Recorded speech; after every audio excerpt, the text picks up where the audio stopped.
Good morning, everyone.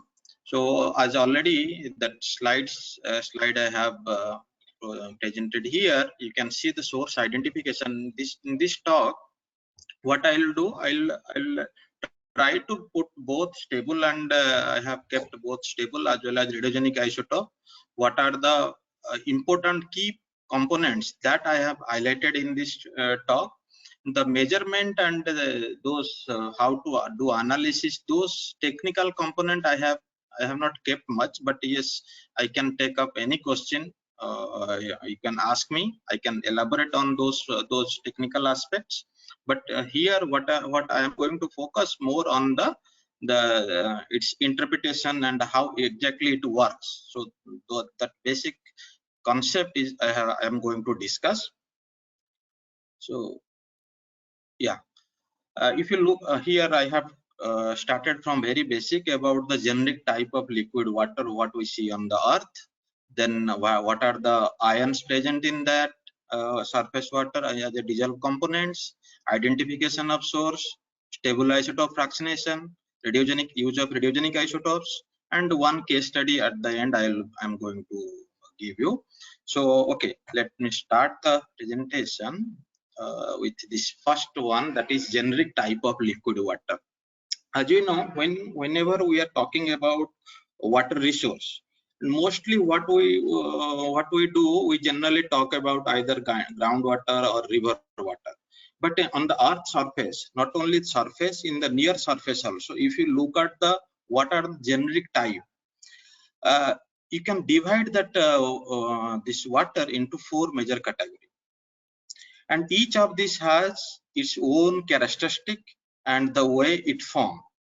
If you look at this in the surface, whatever we are putting, whatever is in the part of the hydrological cycle, you can club them, you can put them. We generally use a term called meteoric water. Generally people, all might have heard of the meteoric water.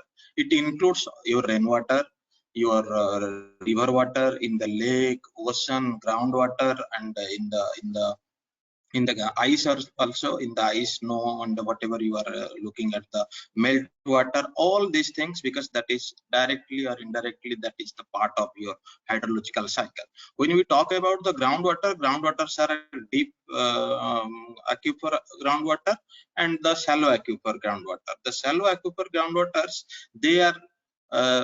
their cycle is, or the time scale at which it interacts with the hydrological cycle is less. But when we look at the deep aquifer groundwater, that their interaction is, their participation in the hydrological cycle is less, and their we call this aged water actually. So you might have heard about people are measuring, getting the age of the water, and you can also here also you can use by, you can measure that age using different isotopes like tritium, or you can go for chlorine 36. Chlorine 36 is a cosmogenic radionuclide. Tritium also you can use to age that particular water. And this other one we called as a connate water. Connate water, and what I was talking about as a deep aquifer groundwater, they have not similar, but connate waters, like you have different kind of sedimentary rock or sedimentary basins are there. Those water which are trapped inside the sedimentary deposit for long time, and if you look at the near to the different basin, generally people use it called brine. Even those sometimes these connate waters are more saline than seawater. It's we call it as a brine. So those waters are also present. Then there are two geological processes. I am basically from geology background, so I kept these two, that is your metamorphic and magmatic water. These two are a magmatic one we called as a juvenile water, that is directly derived from the magma. There are various top articles are there, how from where water has come to the earth. So there are many arguments that maybe it might have come from the comments. So some people argue no, it was present within the earth it was locked with the different rock and this thing, and later on it came into the surface. And what we see this water as a in the surface, that actually it was initially it was within the earth. So there are different arguments. So the magmatic or the magma, when we are talking there also a lot of water is in present, and that during certain process that actually come and then slowly that become part of the hydrological cycle. But initially it is coming from the magma or the deeper part of the earth. So that's why some people call it primary water or juvenile water, that is the water which is coming from the magma. And each of this water is having a different characteristic. Okay, those characteristics, not that when we are talking about the water, it's not simple H2O. It has a lot of dissolved constituents, and in this FDP also you might have heard about different talk where people have talked about the dissolved constituents of the water. So here, if you look at this water also will have a different kind of signature, whether it's isotopic signature, elemental signature, ionic signature, based on which you can easily distinguish between this.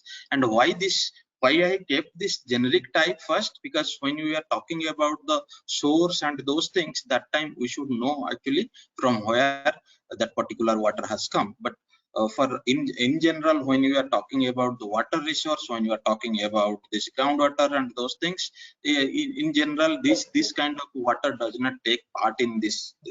Continue with this. So now, if you look at this this particular right side figure, you can see this is oxygen and hydrogen isotope plot, where you can see this is organic water, sedimentary rock, all these fields are there. That means this rock, the water coming from this kind of source, that has a typical signature of this oxygen as well as hydrogen isotopic value. So this line, what is called meteoric water line, that is mostly the precipitation, and this it varies from latitude to latitude. So you can see this meteoric mixing line, and this purple color box, what you see, that is global ocean water value, and this is the standard actually which you generally use to while measuring this hydrogen and oxygen isotopes.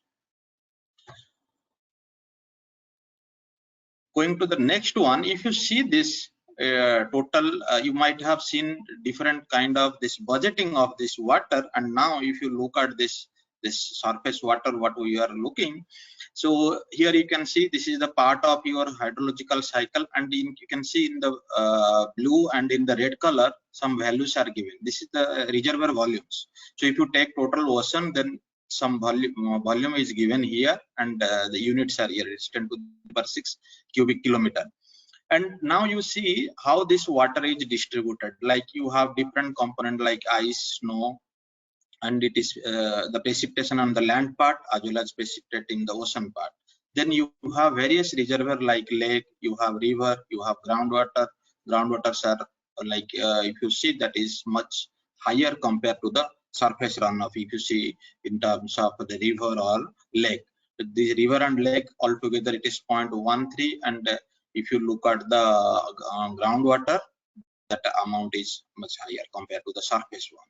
So here, when we look at this reservoir, what these waters are not stagnant. They are not staying there. They are always moving from one place to another place. It's getting transported. It's moved. When it is getting transported, that time what happens? It come in contact with different kind of Earth's material, and each of this Earth's material is having a particular type of chemical composition, or some phase are there.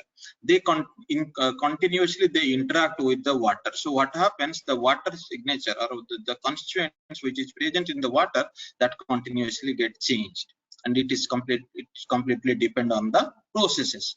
And this process actually affect the way this isotope, you take isotope or ions, the way they are you are going to measure in that water, that will change.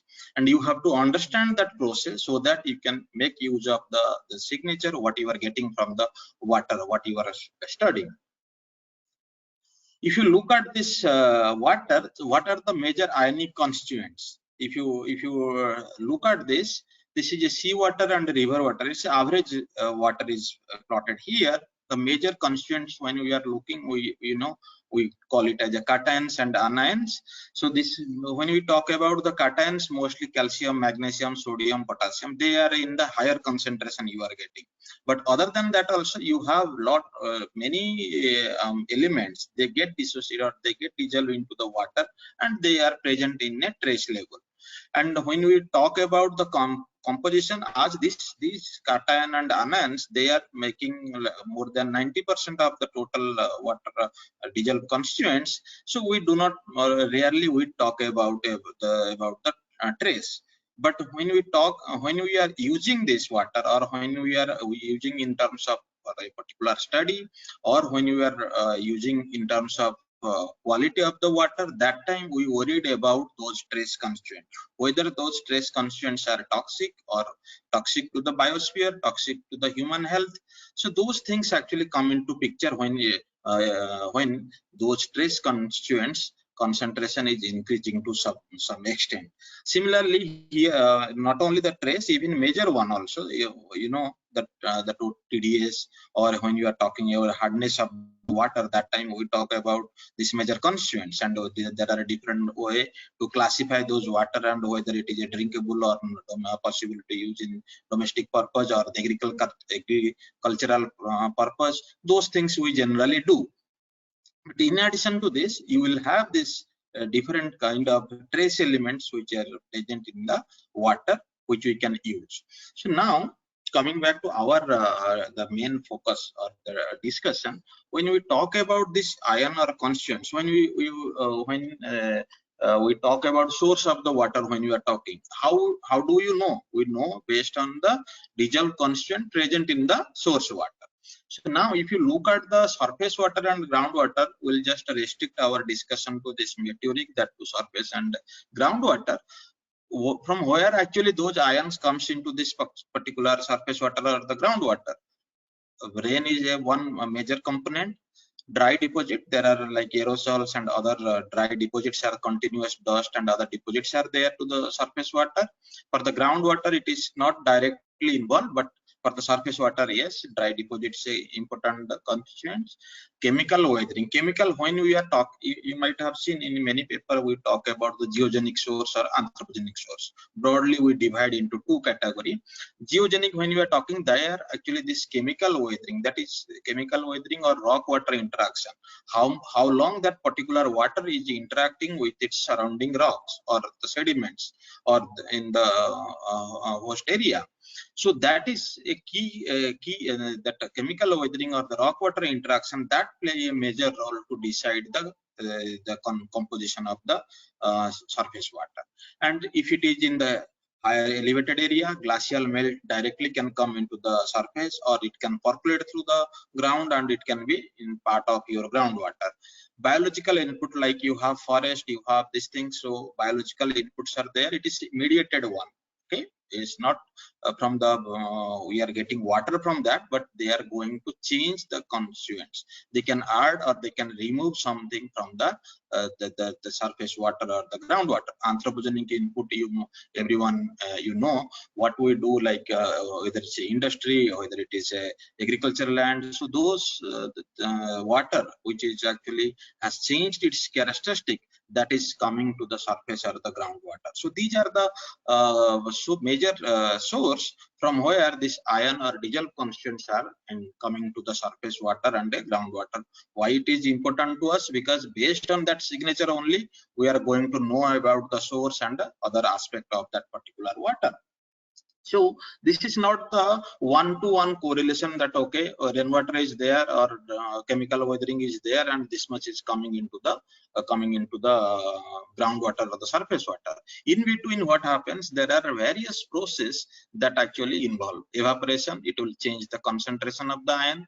Evapotranspiration, like you have some forest, some plants, the evapotranspiration loss will be different, so accordingly the ion concentration also will change. Precipitation means within the system, within the surface water or the groundwater, some element, if it is saturated, that will precipitate, so it will remove some ions. Microbial activity, that there are various processes that act on that the source, and what you are going to get as a groundwater or the river water, that that is actually product. So before that you have multiple process, multiple mixing, and the timing, how long it was interacting with the surrounding, how long it was getting, why? Because time required for the equilibration or to complete a particular reaction, that rate and time is important. So all these things, after happening all these things, you are getting into your surface water or the groundwater. Now you have the product. Your role is to decipher, means from that product you want to find out what, from where it has come, how much has come from A, from how much from B, like that. Those things is your job to find out. So if you look at this this particular source, like if you go for the individual element or ions, so like Na, you have multiple source from which this Na can come. K, what in the previous slide we were showing about the major constituents. So for K can come from the different source. So in the rain, from the rain, yes, it is there. But in addition to that, from where this thing can come into this thing, this surface water or the groundwater. So for both cation and anion, you can see various sources are there. Now coming to this, so why it is so important? Already we all know that if you look at the periodic table, there are like different elements. Some elements are very essential for the biosphere. Here I am talking about the biosphere, not as a human only. Okay, so for biosphere, and out of this you can see some essential element, minor element, major elements are there that is important for the with reference to the biosphere it is given. But some are there, those are toxic element for the biosphere. Similarly, when we talk about the human, for human point of view, this periodic table color will be different. Okay, for our use, or whether it is agricultural purpose or these things, this color will be different. So now when we are identifying the source, for example, you want to check the pollution in a particular river, you want to know how much contribution is you are getting from the anthropogenic, for example, industry, from the agriculture, from other practices. So those things actually you can get it through different dissolved constituents, which are generally not, you will not get in the natural water. So natural water is having a particular signature. I was showing you some average value for this sea water and river water.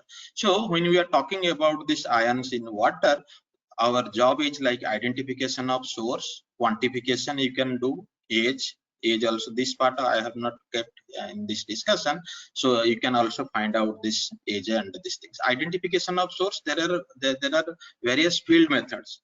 If they know the spring, they will add some color agents, and then they will see at after the confluence where it is coming. Even in the groundwater also they also check those things. Some field methods are there, those are more qualitative ones, not the quantitative ones.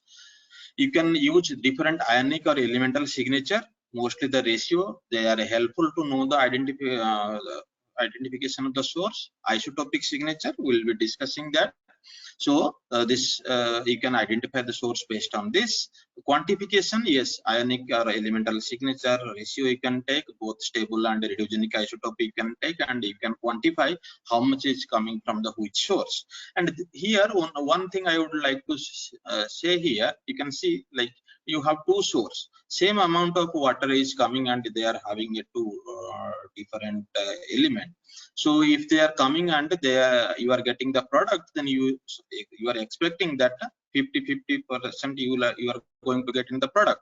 But what happens in the nature, if one process from the one source, it is getting affected by some process I told you, whether it's evaporation, precipitation, or some way it is being removed from the system, or it can be added. I just kept here one arrow mark for the removal, but if it is there, then it's definitely going to change the product value.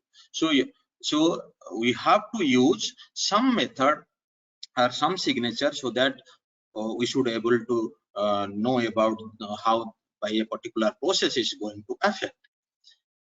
So and one more thing, each of these element, whenever we are selecting a trace or whenever we are using any particular elemental ratio or this thing, so each one will have a different behavior, geochemical behavior in the surface water or in the aqueous system, in the surfacial environment. Their behavior is different, each depending upon its ionic potential, whether it will be in the soluble form, whether it will form a particular complex, how it is going to move, so that will be different. So what we have to our job is, okay, we are going to select this particular element and we have to see how it is going to behave within the surfacial condition. So what I'll do, I'll directly come to this identification of this source. First we'll talk about this Gibbs plot. Everyone all we know that Gibbs plot. In case of Gibbs plot, what we are doing, we are taking a groundwater or we are taking a river water, and there we, based on the anion and cation versus TDS, we are directly telling that, okay, this water or this thing, surface water or the groundwater, that is completely dominated by rock. That means it's coming from the rock. When more major of its constituents are coming from the rock, if it is falling in a particular field. If it is coming from the evaporation dominant, or if it is the precipitation is high, that can move to a particular direction, or precipitation or evaporation. So though in this way, broadly we can say, okay, so this is a particular rock is having source, or the ion constituents is coming from this particular process.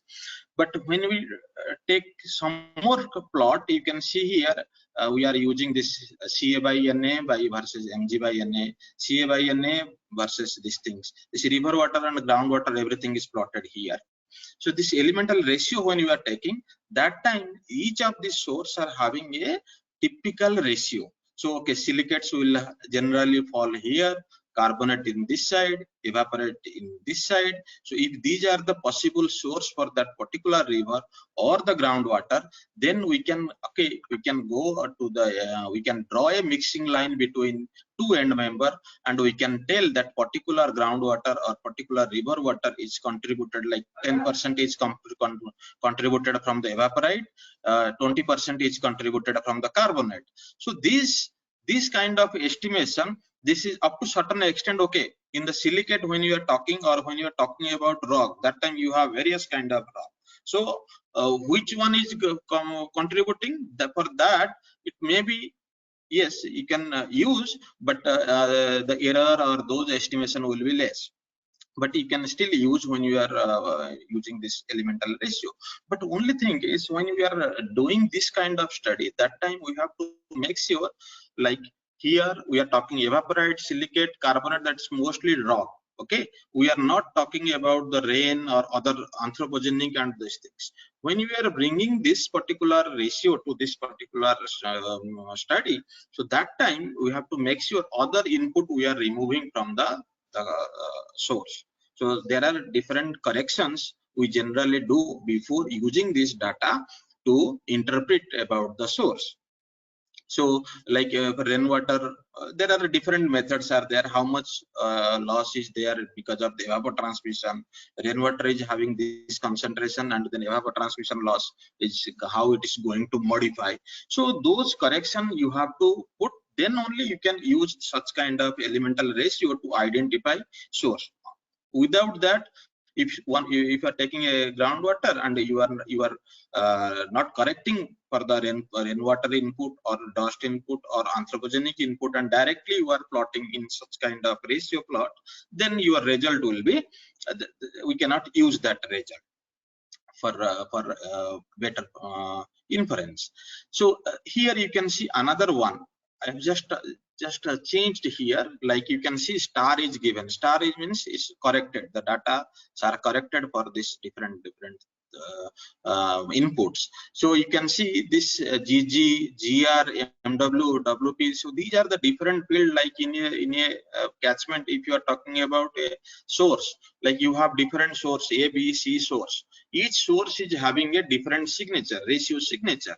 And now you have collected the product, that is your water, the groundwater or the surface water. Now when you are taking this ratio plot, that time you are seeing that with respect to that field, your samples are plotting somewhere. So you can go for different mixing trend. I will show you how we are doing this mixing trend and how we are getting information about the source, that I will show you.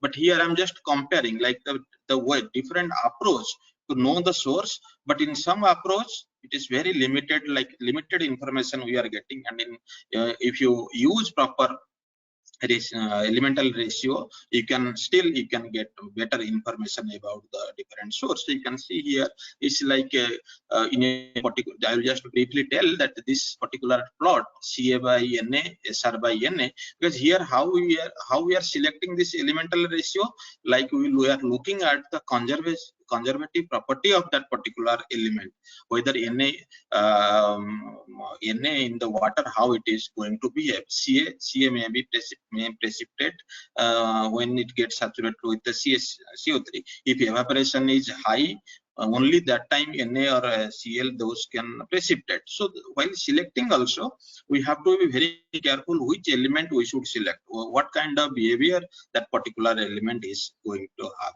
So based on that, the elemental ratios are taken to consider this, to estimate this source. So like here a granitic terrain. So in one basin, this is one of my paper.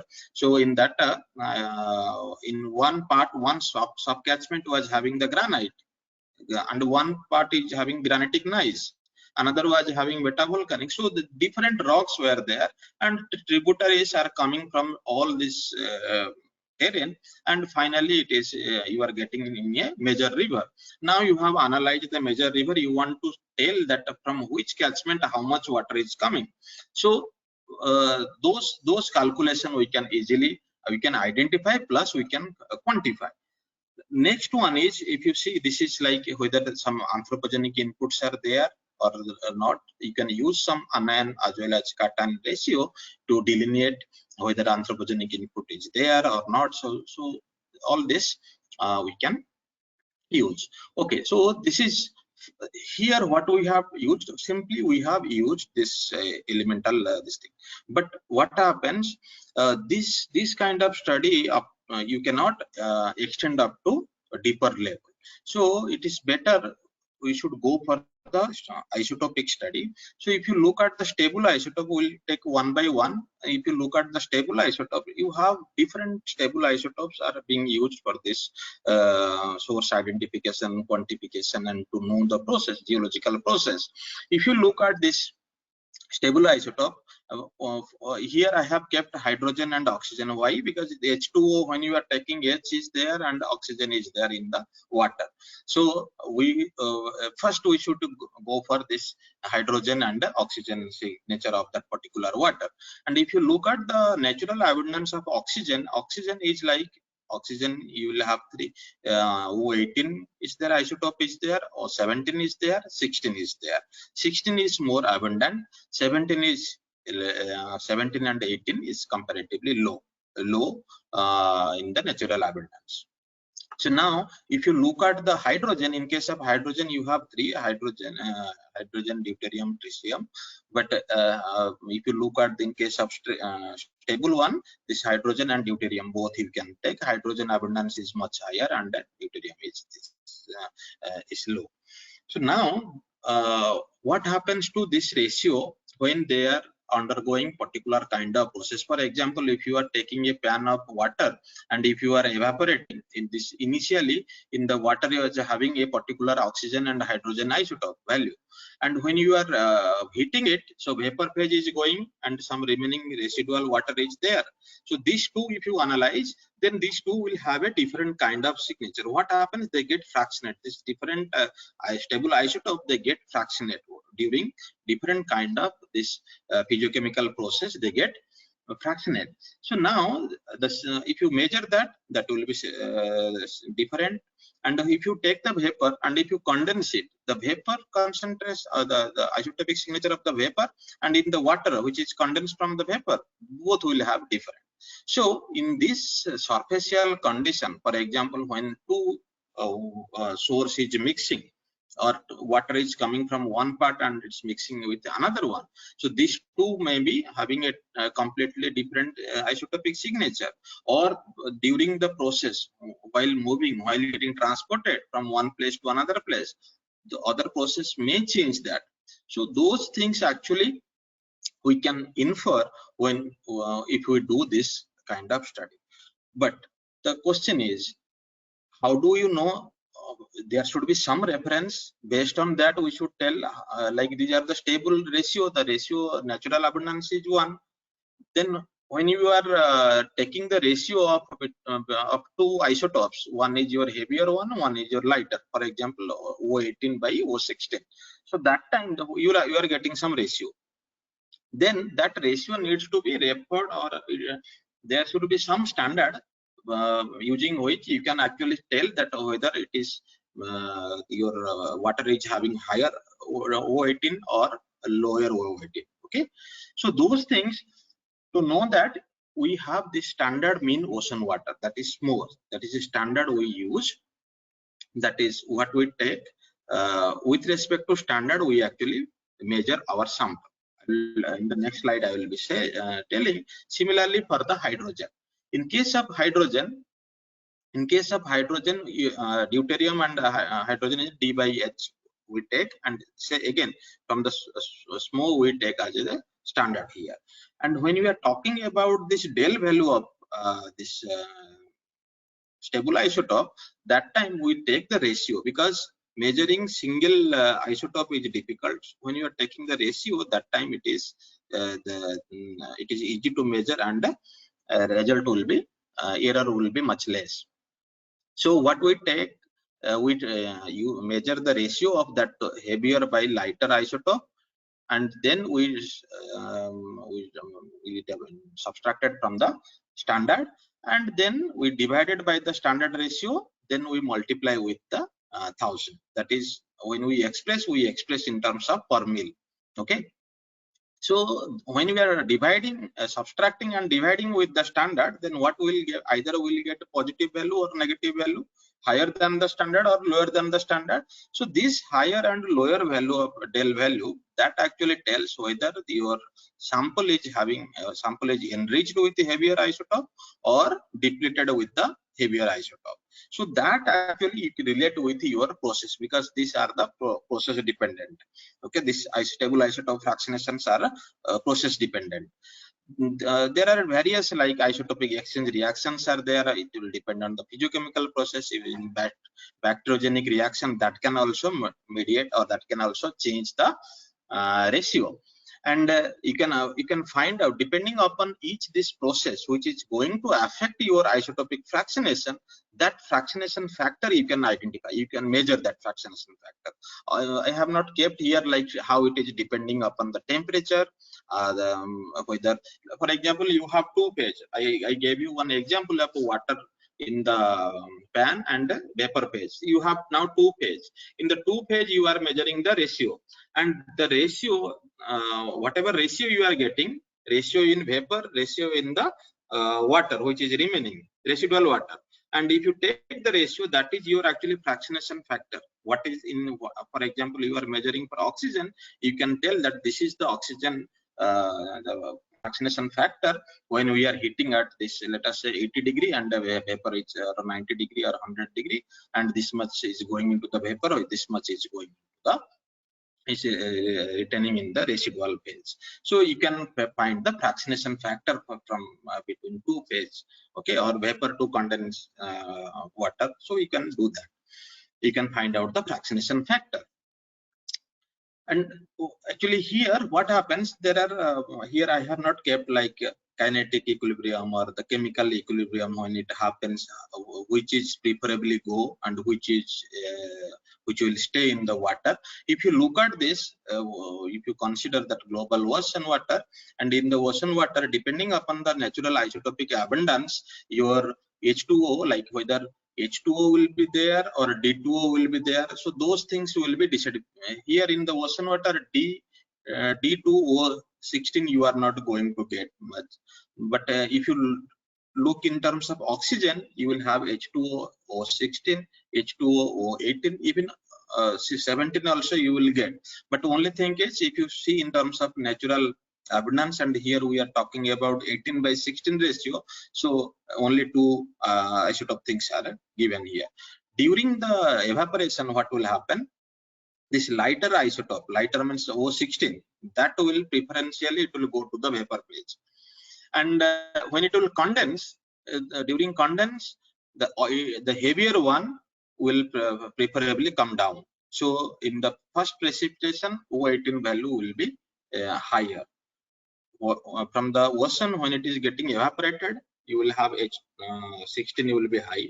When it will precipitate, 18 will be first precipitate. As you go towards the deeper part of the continent, your del 18 O value will decrease. So if you simply look at the fractionation effect or fractionation, the stabilization of value in the vapor or in the rainwater from the coastal to the deeper part, then you can actually tell. Even people have studied about the cloud which is coming from the Arabian Sea or forming in the Arabian Sea, which is coming from the Bay of Bengal when it is during the monsoon. In the different coast, people have measured this del 18 value, and also they have seen up to how long that effect is there. During westerlies when it is entering into the India, that time it has a different stable isotopic value. So based on the stable isotopic value, people have reported like this westerly effect of the westerly or the cloud from the westerly, that they are reaching up to the Allahabad, Banaras. So the various studies are there completely based on this stable isotopic signature of those rainwater. So here you can see the value, what kind of value you are going to get here.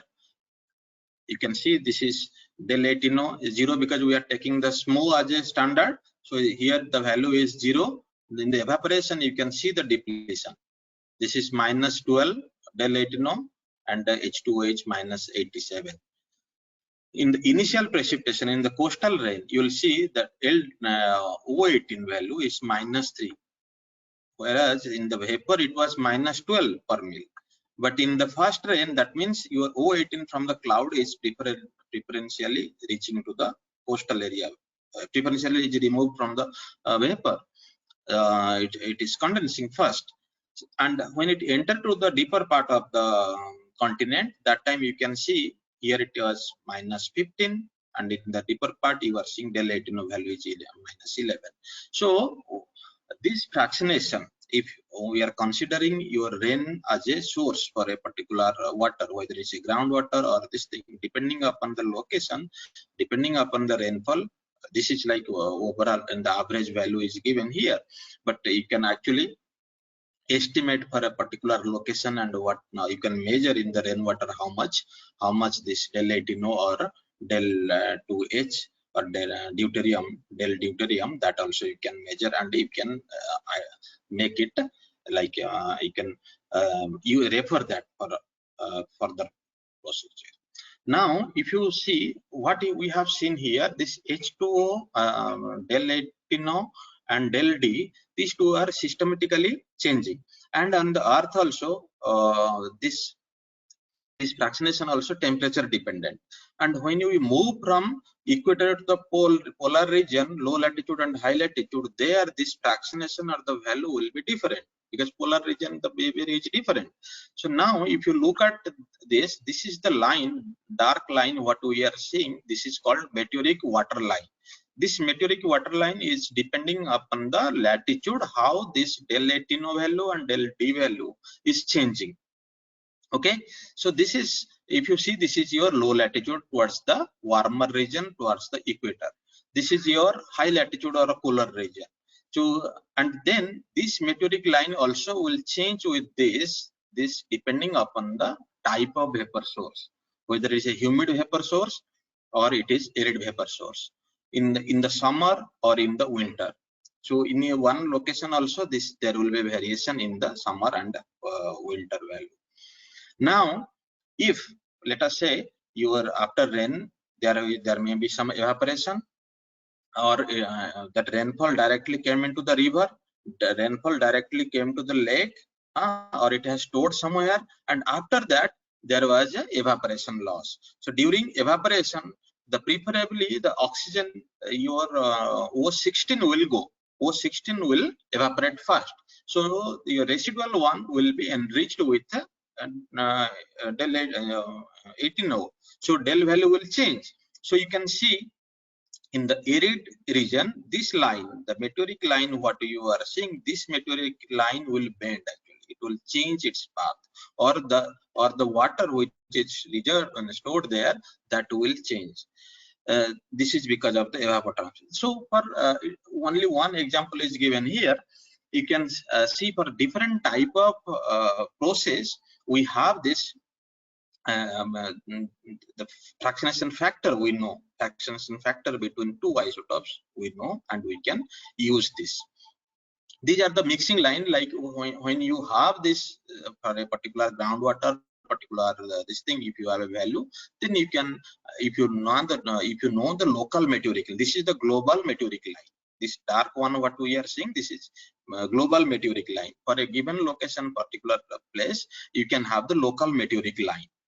If you analyze from winter to summer, then you can develop your local meteoric water line. So now once you have the meteoric water line, then you are from the same location you are getting from the groundwater or the river, then you can see the mixing trend you can make, and you can establish how it is, what is the source and how it is going to get it.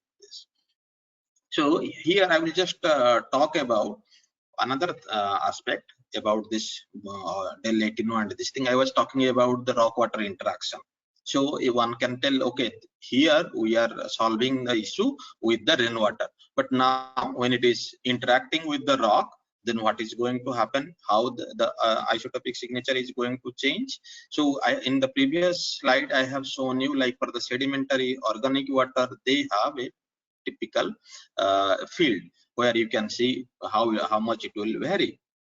So along with this meteoric water line, depending upon the locality, you can actually take the rock sediments or a particular phase. Generally the bulk sediment will have very wider value, so we have to select some particular phase, like kaolinite we use to know based on its different cations, whether it's in equilibrium, mineral equilibrium. When we calculate, we use this kaolin or some other clay mineral we take, whether the water is in equilibrium with that or not.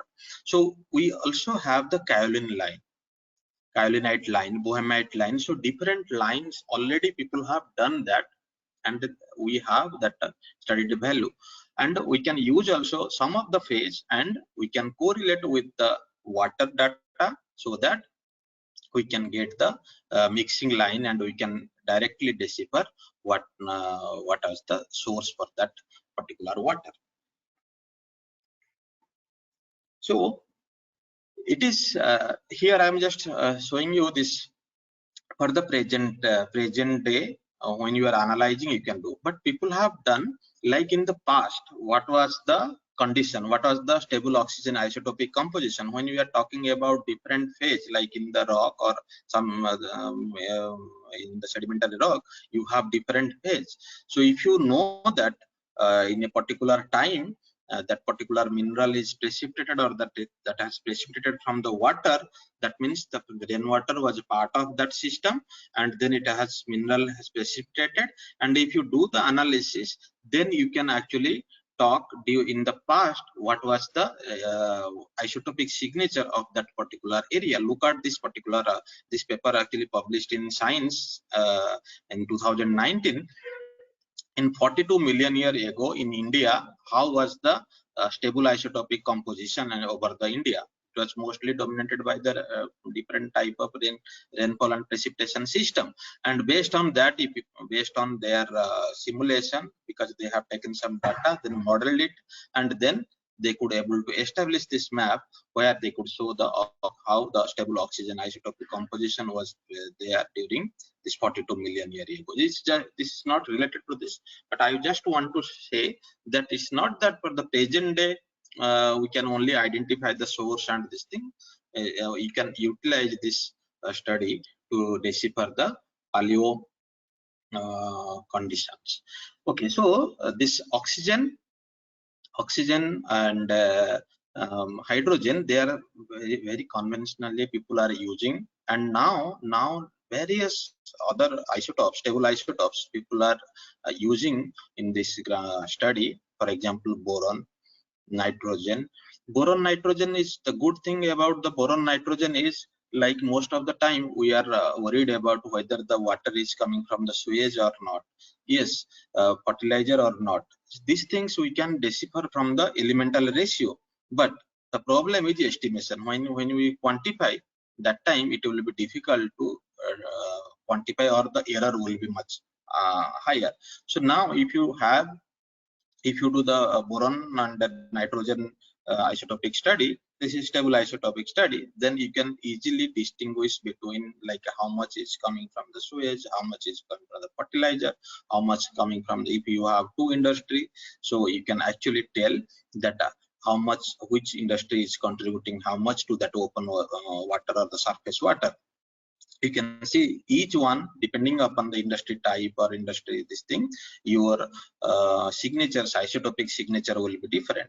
Okay, so although you see a very wide range of your rainfall, but when we add the manure you see manure is having a wide range, but still you can actually when you are talking about, this is like a global value, your manures are having this much, but you can take the local this thing, and you can estimate how much is from that particular area. Rainfall also you can measure, sewage, fertilizer you can use, and you can here in case of boron we use 10 and 11 boron, so 11 is heavier, so del 11 boron we take. Nitrogen similarly 15 14 we take.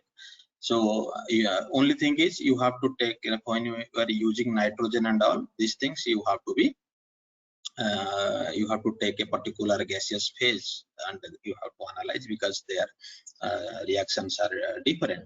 So all this oxygen or hydrogen or all this isotopic signature, when we are talking these things, we measure using IRMS, isotopic ratio mass spectrometer, because there are various kind of mass spectrometer, and this IRMS are a separate type where we generally do the stable isotopes. There are, for radiogenic we used different kind of mass spectrometer, and for the stable isotope we can use this IRMS, and yes, IRMS we use for oxygen, hydrogen. There are some column procedure and other procedures are there to separate this. Okay, we'll move to the next part. Okay, we'll use a radiogenic one.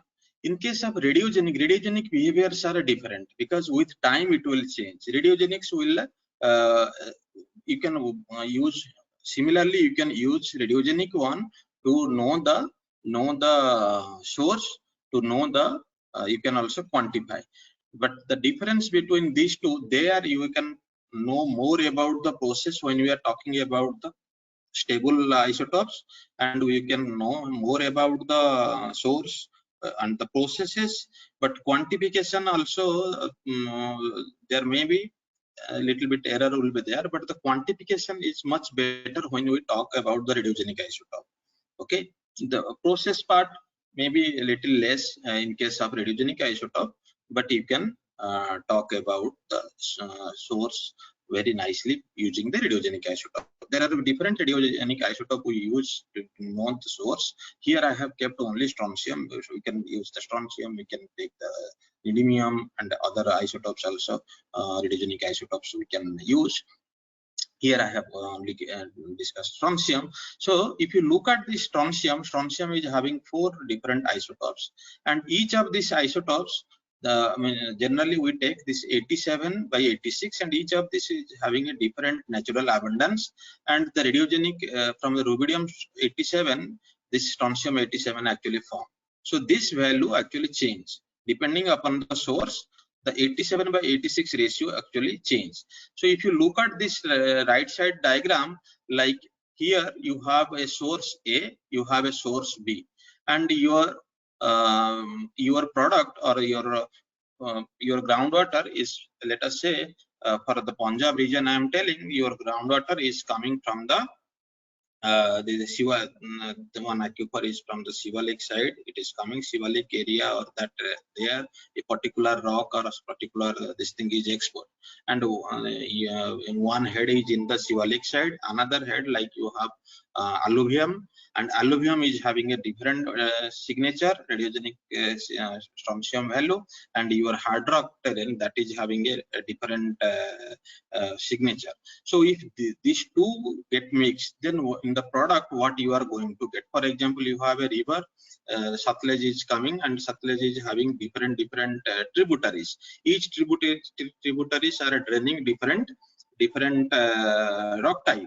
So when they come and when you get after confluence, when you take the water, so that time the radiogenic signature it will be completely different. So for example, A, B, two tributaries are there, and you are going to get your product is at this particular position, and if you take this ratio and plot versus the strontium concentration, then you can get a hyperbola curve.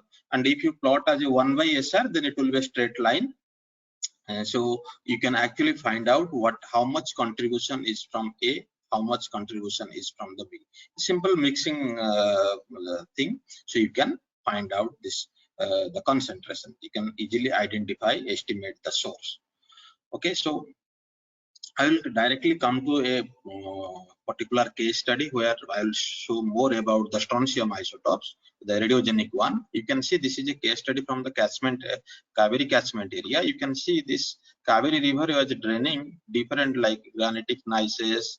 So various rock type. You can see different color is indicating different rock type, and each of this rock type is having a different aerial extent. The drain discharge is different for different tributaries. Okay, so finally this Kaveri is coming and it's draining into the Bay of Bengal. So now if somebody wants to know how much is from this particular rock or this area contributing to this Kaveri river, and when it comes to the end of this close to the mouth, how much is dumping into the Bay of Bengal.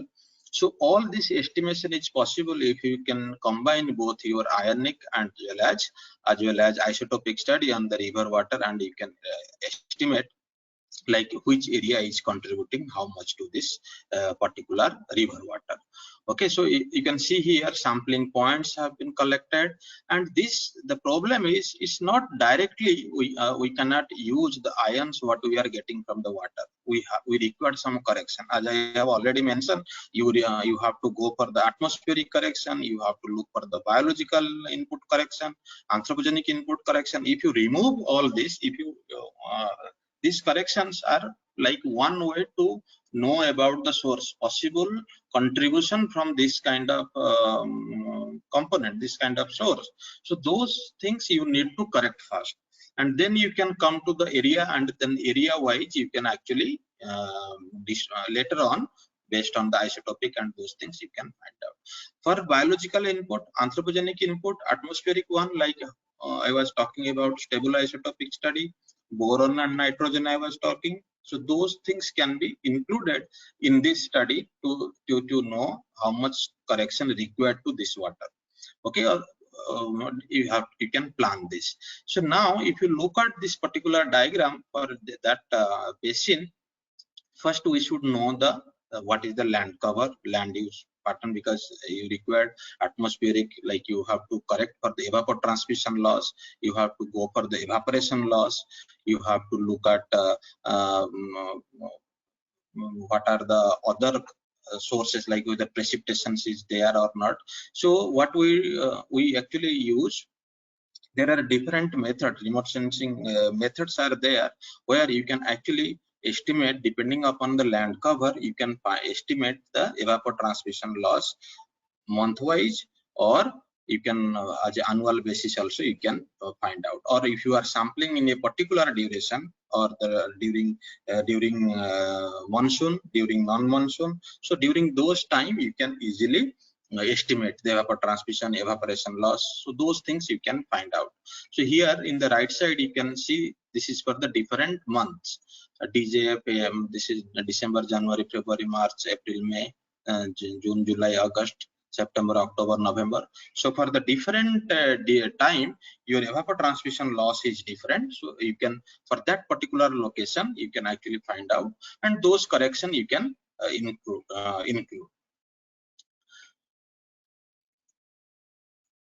Like here, we also take the slope, the topography, vegetation cover. All these things needs to be taken into account.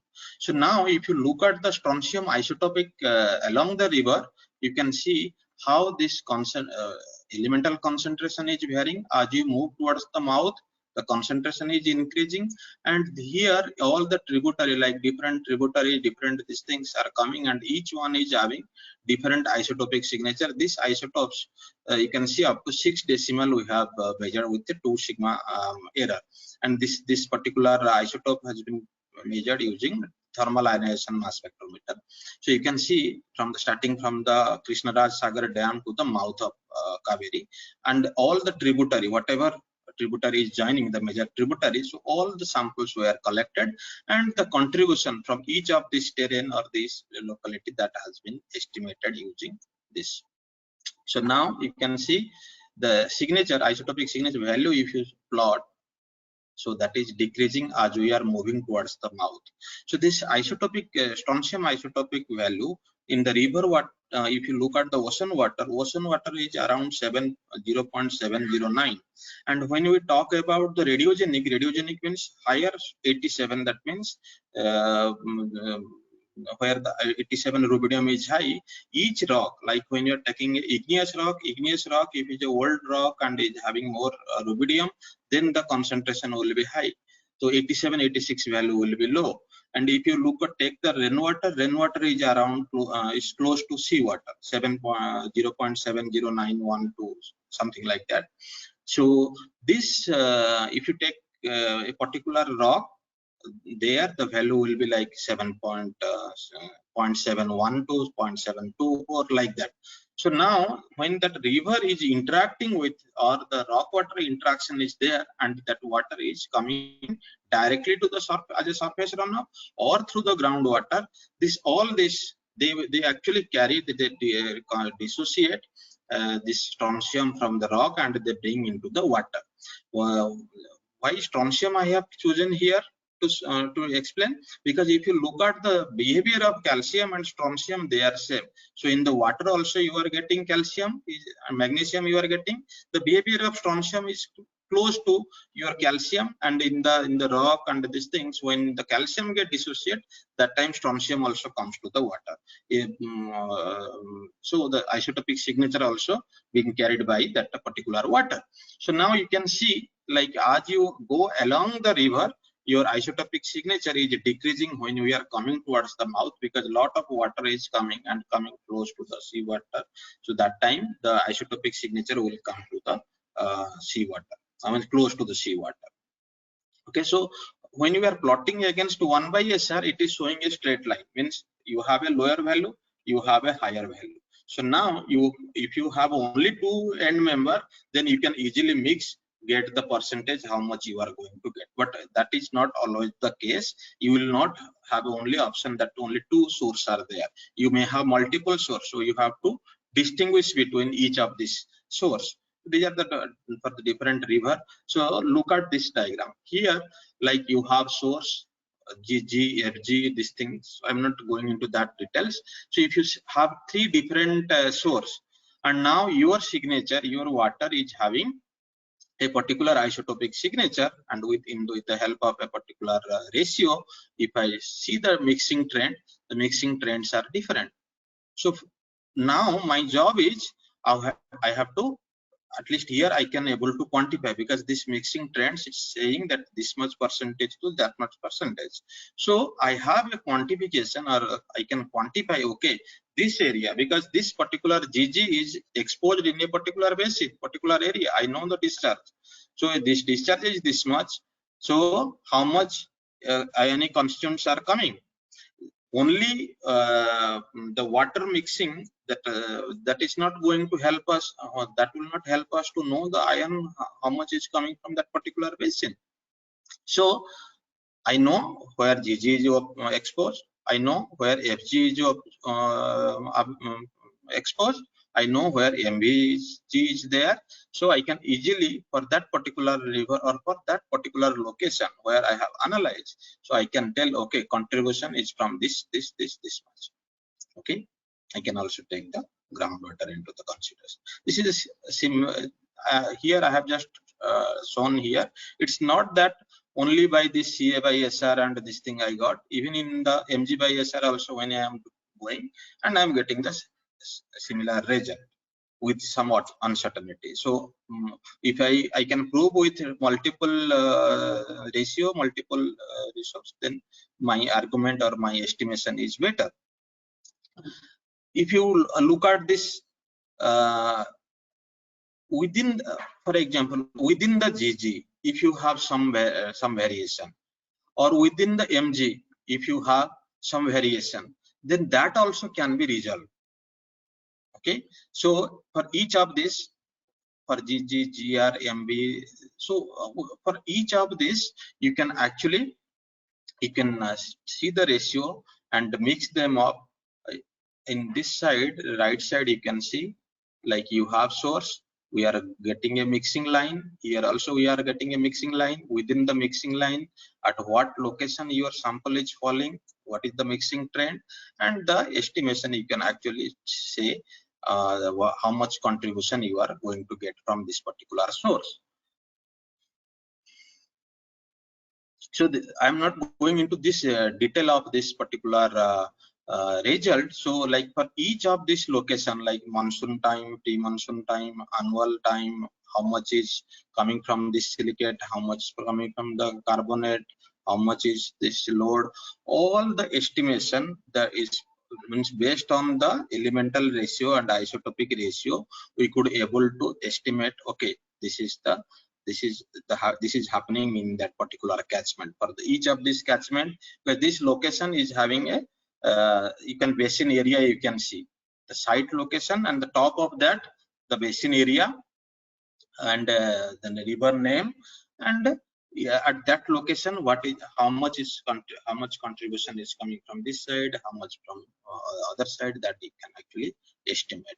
So if I would like to summarize, like if you are using this table or radiogenic isotopes, either you can use for the quantification of the source or identification of the source. You can also and one more part, the contamination, like anthropogenic contamination, those things also you can identify using this ratio. You can also estimate the annual budget based on this study. You can actually talk about the if you are not measuring every day also, if you have this kind of multiple sample you are collecting and using this isotopic study, then you can estimate the annual budget for that particular location. The age part I have not included here. I thought it will be lengthy because we use this tritium and chlorine 36. Chlorine 36 is a cosmogenic radionuclides, and that also that we use to know the isotopic what is that age of that particular water. And also we use another method, that bromine by chlorine. Bromine, if you compare chlorine and bromine is more conservative than chlorine. So bromine by chlorine ratio also people use to know how long it was interacting, and to know the nature of that particular water. So that's all from my side. Thank you so much. If you have any query, please feel free to ask.